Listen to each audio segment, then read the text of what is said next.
Hello, ladies and gentlemen, it's Swissman15, and welcome back to another episode of Factions in Depth. And this time it will be Russia, and this time we will have another special guest. This time it'll be Mana Azaria. Hello, this is Mana Azaria. Not Mana Azaria, as I first pronounced it, but Mana Azaria.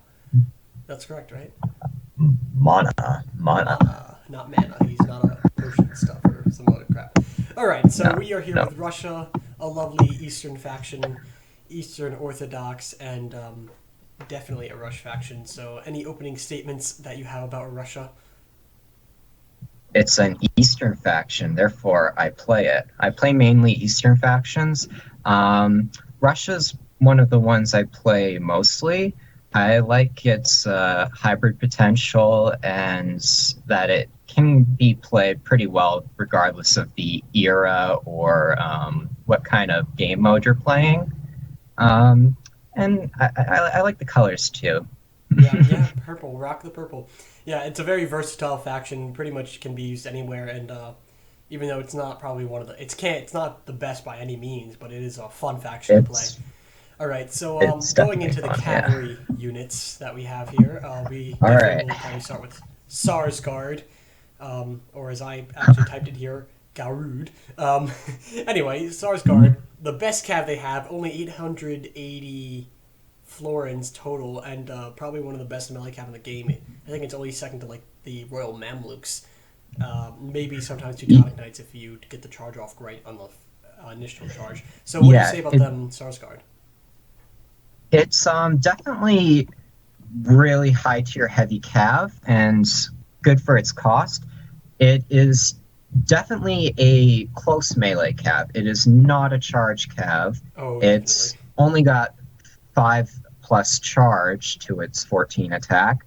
So it's still a decent charge, but it's not going to compare to a Western Knight's charge.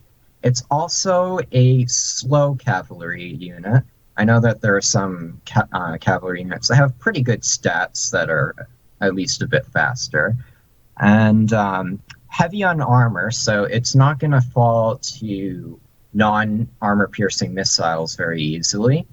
It's just a very sturdy cav, and it's pretty accessible as a unit for players of all skill levels. Yeah, what I do have to say is that if you're going to play very cheaply and play like Vlad from the Vlad clan, he puts attack and armor upgrades on the Sarsgaard, and then they become heavy infantry. And even if they just walk into enemy heavy infantry, they will just like wreck them. Like they will. It's like worse than a charge. I don't know what happens. It's a very cheap tactic. You can use it if you feel like being cheap or just want to try it out. But I would not have respect for you if you use it more than once or twice in your entire existence of playing. But yes, it definitely is a slow cav. But to compensate for that, they do have Druzina as another cav. Not the best based on stats alone, but if you look at it, it does have armor piercing. It has the nice little axe that makes him quite good in the melee. Of course, it's not a charge cav either, nor does it have good stamina. But initially, it's pretty fast. So what do you say about that, Mana?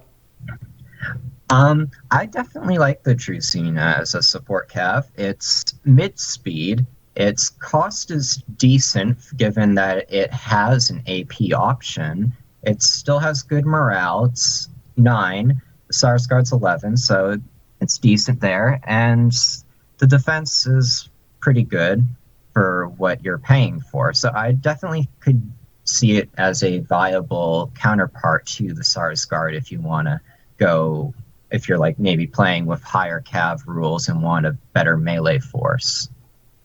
Yes, definitely. And it's very fast. You can use them to get nice good flanks to support your Sarsgaard. But I think it's only, what is it, 700 something florins for it? I don't know. It's not too expensive. It's 690 is what I have. It's the same as the infantry? I thought it would be at least a little bit more expensive.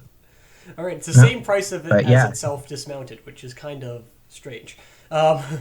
So moving on to another cav of the Russians, they have Dvor cavalry, a missile cavalry, also the root of the dismounted Dvor, which we'll get into later on. But very, very powerful melee cav as well as missile cav. It won't stand up as well as your Sarsgaard or anything, but it will hold up in a melee, especially since it also has an armor-piercing axe to fight with, which makes it pretty awesome. I'm not a fan of Missile Cab, but you, the Eastern faction man that I know, certainly probably like it. So what do you say about the Dvor? I definitely like to have like one or two cav archers if I can.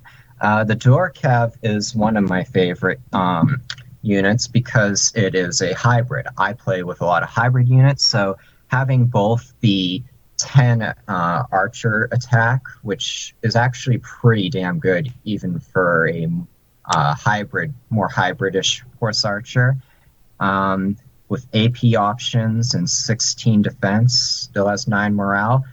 It is a slow horse archer, which does make it more like a shooting platform than a really high speed mobile unit. But I would definitely use it with pretty much any kind of builds, I would say. Because even if you're in like a siege or something and maybe defending, you can use it to raid with, and you can use it for melee too. It's definitely practical in all sorts of circumstances, whether maybe you're on a field or playing a rush battle, you just use it as a melee cav, and maybe some survive and you can skirmish late Yeah, game yeah. when all your other ranged Well, options are out.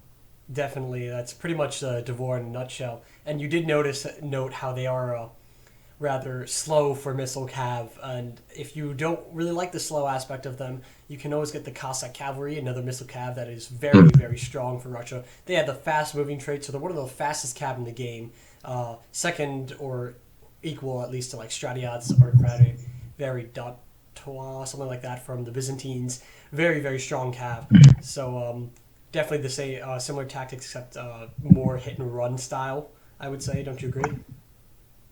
Uh, yeah, it's basically like a Byzantine Vardiotai minus the defense, the armor that a Vardiotai has.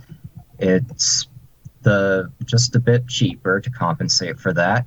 It's probably my go-to pure horse archer unit. I'm not going to be using this as a melee unit. If I just want something that's a horse archer and does that job perfectly, Cossacks probably the best choice. Yeah, they don't hold up in a melee too well, even though I really wish they would. But no, they just can't really hold up. They don't have the armor or the attack capability in a melee to do so.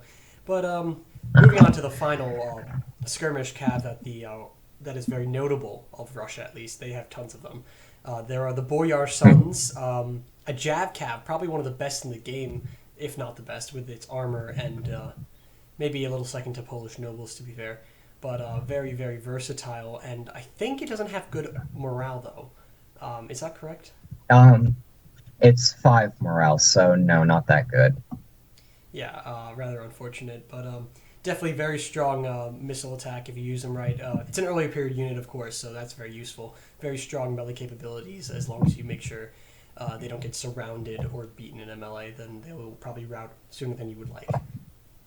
So anything that you have to say? I'm actually not a big fan of the Boyer Sons, but that's could be connected to the fact that I do play Poland and I love the Polish nobles who are just a little bit more expensive but have much better capabilities. The Boyer Sons, their stats really don't measure up. I don't think that they're cost effective. Can they be useful? Definitely, but I don't find them to be really something that I would use myself due to the fact that one, their stats don't really make them cost effective, and that Jav Cav are very situational. They have to be used very skillfully, and in the chaos of battle, even for me, that can be difficult. Yeah, if you leave them out somewhere, then they're just sort of idle. If it's against a rush, the jab cab doesn't really have the time to like throw their jabbies, which is very important to them. If not, then they sort of lose a lot of their power, especially since it's not going to be the one to hold up to any late period cab in a melee whatsoever. Yeah. So, Yeah, unlike the Polish nobles, it can. yeah, they are no Polish nobles, unfortunately. But moving on to their dismounted counterpart and starting with our infantry segment of Russia, there are the dismounted boyar sons, which are exactly equivalent in every way to the Druzina, dismounted Druzina. And they all cost 690, so very overpriced for infantry, and they're not very strong in comparison to any like Western infantry. But if you give them some upgrades, they do go a long way, actually. Anything you have to say about them? These are my choice of line infantry, along with a later unit we'll be talking about with same melee capabilities, the dismounted Tavor. But these, you're going to have to use, you're going to have more infantry than your opponent in most cases. You're not going to have infantry advantage otherwise. They're not cost effective. They are AP, which is decent. Armor piercing. I'm speaking in technically, but he's fluent in gamer. Yep, fluent in MTTW.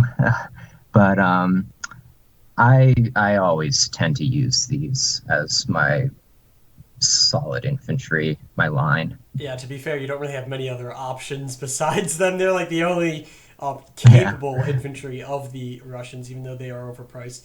If you give them upgrades and the enemy infantry doesn't have many upgrades, they will probably win, and they can be used as quite good shock infantry if they have the upgrades. But if there's at least an armor upgrade on some like dismounted Fusion Light, it will eventually defeat fully upgraded Warrior Son of Casino. Yep. Definitely. So it's not. Don't rely on them. Just you use them as a meat shield and time buyer, as your cav does all the work. Definitely. But if you ever need some help winning a cav fight, though, you always have British Axemen, which are a two-hander, of course, but they're super cheap, and they can get 2 armor upgrades, and they will hold their own against infantry in an infantry fight for a little while, at least. And they can wreck cav like nobody's business. So how do you feel about these British Axemen? I'm sure you've probably talked about the two-handed bug, but if not, it does kind of put them down a lot more than they would seem to be for their price. Because the attack animations come out slower. But given the fact that it's still a really high attack, on charge, it's going to do definitely a number. If you can get a charge on a cavalry unit, and that means that they're not charging you at the same time, because if you have a Bardiche charging at a cav and the cav's charging at the Bardiche, the cav will still win, albeit maybe with some losses, but to make the most of this, you want to attack a cav unit in the side, and for its cost, you're going to deal a lot of damage and make really good use out of this unit. Yeah, if you get them mix in your Sarsgaard in nice melee, then pull your Sarsgaard out to get them free, the British Axemen will hold the enemy cav in place and cut them down while they're at it. Just don't try to get them in the charge. And if you ever want to use them as a flanking unit against enemy infantry, they could cause a rout with their powerful. They'll work there. It's like they're the charge for the Sarsgaard too, though. You can think of the Sarsgaard are kind of like the anvil in the hammer and anvil thing. So even though the Bardiches are the infantry, you can use them for the charge and the Sarsgaard to pin down the enemy. And then, like you said, the same can. And once your Sarsgaard is there, they can do a number against enemy infantry and archers, of course. But if you ever are very short on funds and you need an early period unit that can do something capable or similar to the British Axemen, you have the Woodsmen. Super cheap. They're like 100-something florins, and they have a strong charge just the same. No defense whatsoever, and like missile fire will take them out, and they don't have very good morale whatsoever. But if you get them in a cav fight or you get them charging into some archers, they will do a number on them with that charge. And just very versatile for the cost. Anything you have to say, Mana? Well, I try to make sure that I have a full roster in my multiplayer games, at least try to get all 20 unit slots filled, I believe. So if I don't, which usually I don't, since most of my units are going to be expensive as Russia, I'll sacrifice maybe an upgrade for being able to fill the rest of my roster with woodsmen, and will probably amount to me only having one, two, or three of them, though. Yeah, of course. They're not going to make the bulk of your infantry lines in any regard, but for their price and just their idea of what they're supposed to function as, it works quite well. If we go on now to the missile, you hinted them to before the dismounted vor, one of the best melee archers in the game, if not the best. They are very strong. They do just as well as dismounted warrior sons or dismounted Druzina in a melee. And of course, they have one of the highest shooting stats of any non-armor piercing composite bow shooters. Of course, they will melt away against some crossbows, and they don't cost too much more than the infantry that they fight just well as. So if you bring them, you can either rush or balance, depending on which suits you better, which makes them very versatile for as a rushing unit. So what do you have to say about them, Mana? They are definitely my love unit for Russia. These are the ones that I like to put upgrades on, no debate.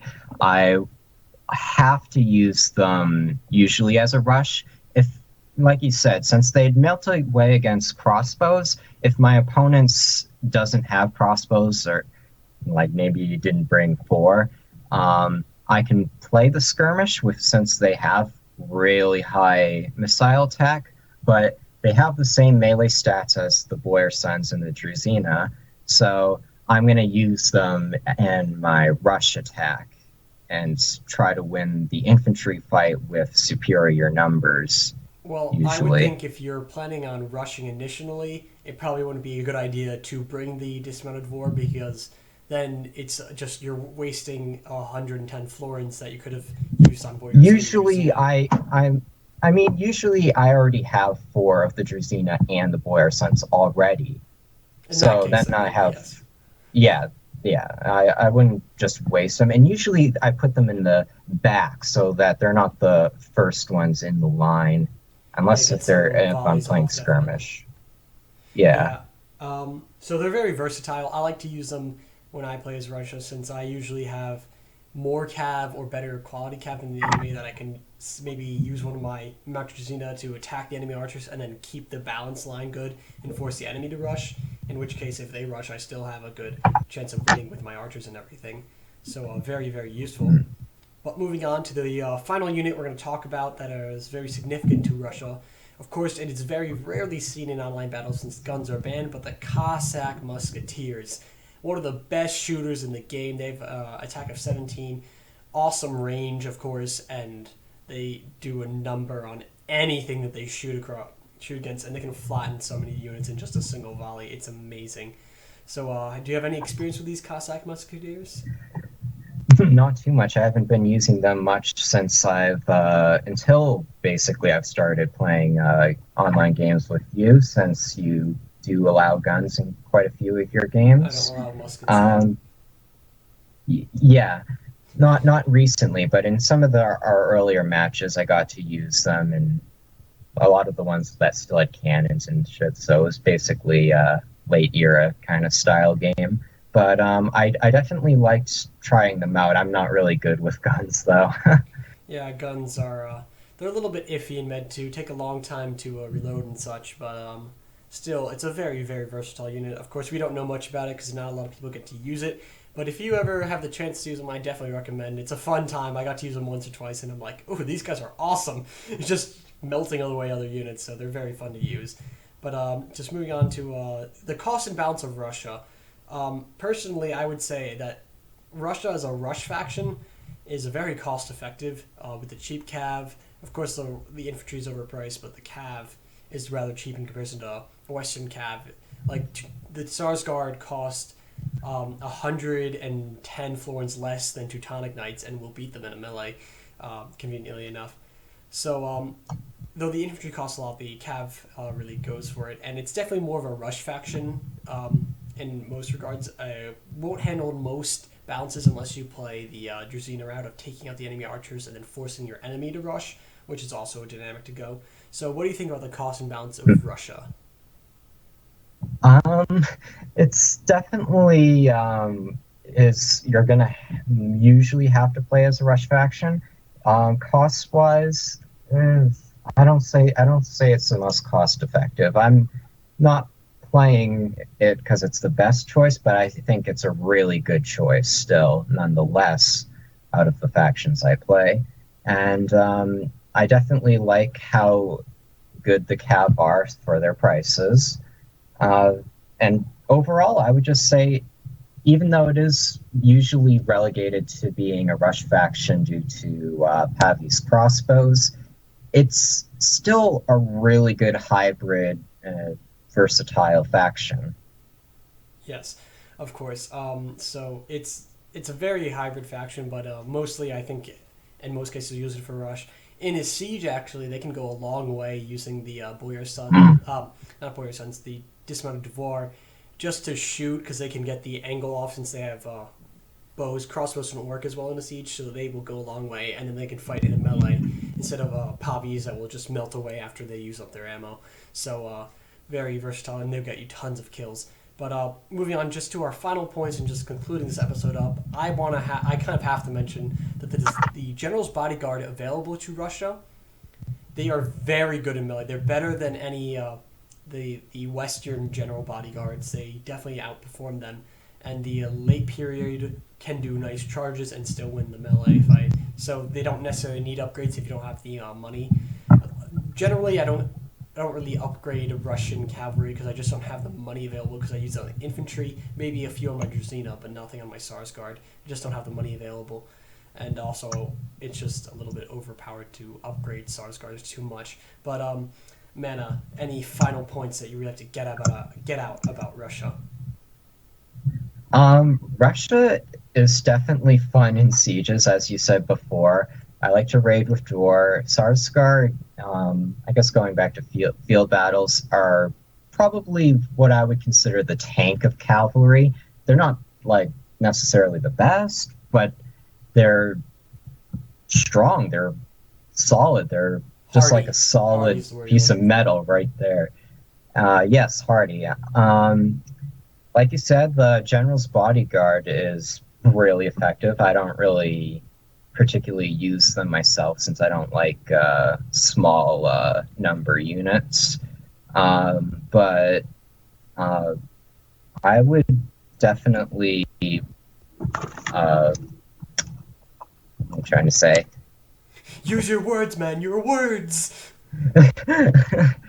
um, no, I don't think there's really a situation when I wouldn't want to play Russia. Like, sure, I like to play Poland and the Timurids, and not with elephants, but Russia's up there in my top factions, and it can compete quite well with Western factions played rightly. And if you're ever afraid of someone playing as the Holy Roman Empire, if you ever Russia is one of the weaknesses of the Holy Roman Empire. That and like Egypt, since Egypt has Naphtunes, but we'll get into that when we do the Egyptian episode. But Russia has the cav that is capable of taking on Teutonic Knights and infantry that altogether will beat the Imperial Knights that don't have the morale to really stand up against them. Of course, if you get the numbers across. So it's a very useful faction in that regard. Of course, if you play against something like Spain and have dismounted conquistadors, you're gonna have a tough time beating them. But of course, it's always fun to take that challenge. But at this Hmm. point, we are I reaching the end always of the take that episode. challenge. Yes, a challenge.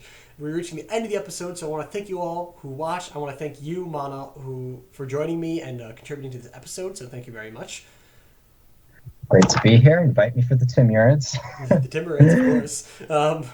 If we ever get there, it's a long way away, and I got a job now. A lot of crap going on, but thank you all, and we will see you on the next episode, or at least I will. Mana, maybe deep down in the future. So, Mana, not Mana. Oh, I'm so sorry. All right, let's say our goodbyes. Goodbye. Bye.